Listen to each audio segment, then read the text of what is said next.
Let's talk about it, man. The Warriors blow a 21-point lead at home against the Mavs.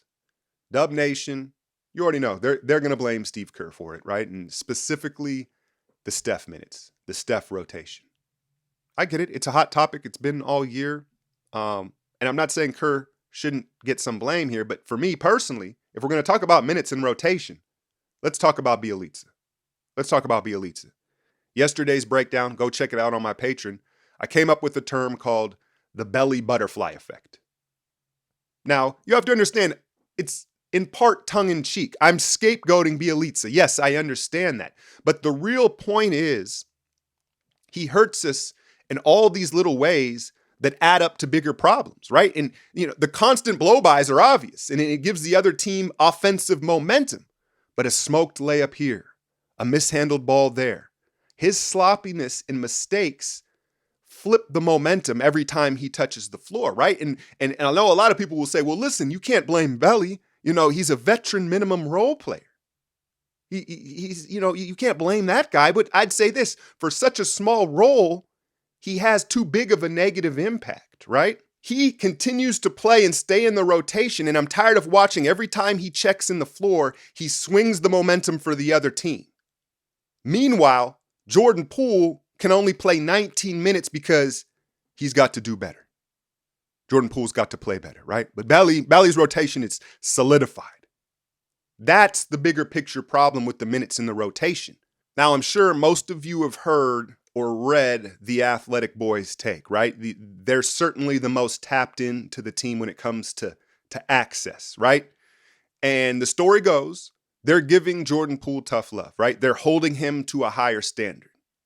The other night, he doesn't get the start with Clay out. He comes out with an attitude. He doesn't really produce, right? And you kept hearing Tim say, well, if they lose him, it'll be a big mistake. Meaning, if he stops playing well, if he stops producing, not lose him to another team, but like if they lose him with this type of motivational method, right? This tough love method. But here's the thing. I think in part why they're doing this is because they know they won't lose him. They know who Jordan Poole is. He's not built like that, right? Like, he's the type of dude that's going to use this as fuel. But at the same time, just because you can do it to him doesn't mean you should. Now, Clay is going to be out again tonight against Minnesota. I predict he gets the start and goes off, and the storyline will die down a bit. But, you see this in all levels of hoops, right? A player is being held to a higher standard than some of the other players, and they can't handle it, right or wrong. To me, the message has to be delivered very specifically. If the communication isn't strong as to why you're being held to a higher standard, that's when it goes south. Now, I heard Marcus Thompson, they're trying to explain Poole's side of things. And he's like, well, he's looking at Bielitsa and Juan T and these other guys. And he's thinking, well, they're not producing. They're not defending that well. And yet they're not being held to this high standard. I don't think that's who Jordan Poole is looking at, right? Jordan Poole is looking at Wiggins. It's very clear. It's not these other bench role players. Jordan Poole doesn't consider himself, he gets it. He's more talented than them. It's Wiggins. I think Poole is saying to himself, okay, you're telling me I'm being held to a higher standard because of my talent and my potential. What about Andrew Wiggins? Should he not be held to the same standard? Now, I was tagged on Twitter with some guy that was talking about Wiggins' defense and his stats on Luka. And that's the problem when you only use stats. You can use stats to justify anything. And I guess he guarded him on 7 or 8 official possessions yesterday, where, he was 1 of 7 or something like that. But it's not just that. What about the team defense? What about the rotations? Again, you can go check my breakdown. I pointed out several really lackluster efforts from Andrew Wiggins. And so, yeah, we know he's a good on-ball defender, like that he's solid there, but there's other stuff where he's really fallen off, really since Draymond's been out, and that's no surprise that he's not the only one, right? But the point really is that Wiggins, I think we can all agree, hasn't been playing well the last month and a half or so, really, again, since Draymond's been out. But Kerr, he's not going to give him the tough love treatment. He's not going to give him. And now you could say, well, he's more established of a player, or perhaps, well, we just can't afford to. We need him out there, right? Those are valid points. But I'd also argue it's because Wiggins ain't built like that. They know that you can't break Poole, right? We've seen his mentality, but Wiggins, he's like, it's like they almost handle him with kitty gloves. That's the confusing message, I think, if you're Jordan Poole. But that's my take on it. So I think that, again, just because you can do it doesn't mean you should. And if you're going to do it, it has to be communicated very well. If you want to put on your tinfoil cap, though, are they holding Poole back from a payday? Are they limiting his productivity because they don't want some team to throw like a poison pill contract at him?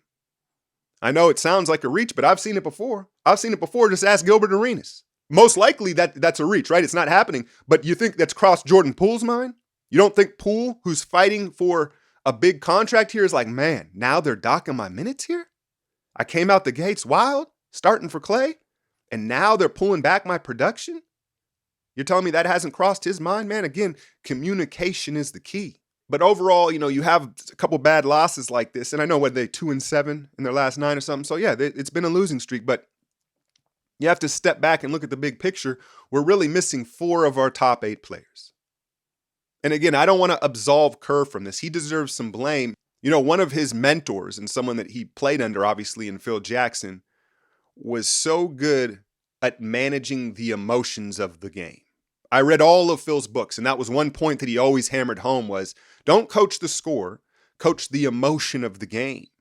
And Kerr, for someone who has such a high emotional IQ, he seems to be lacking in that area. And I think if he coached the emotion of the game and the momentum swings, I think that would in turn fix some of these rotations in the minutes, right? Because he's so rigid. He wants to do this. He wants to throw these role players a bone and make sure everybody's engaged and involved. No, just coach the momentum of the game.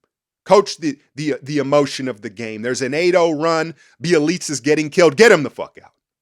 Right? Never mind, we need him to have 12 minutes. Like, nah. And that would be my advice to Kerr as far as these minutes in these rotations. The positive is he's smart enough to remain dynamic. I don't think he's going to stay rigid in it. I don't know. I know someone will say, no, that's not true, Alk. But yeah, that's my take on the Kerr coaching in those minutes.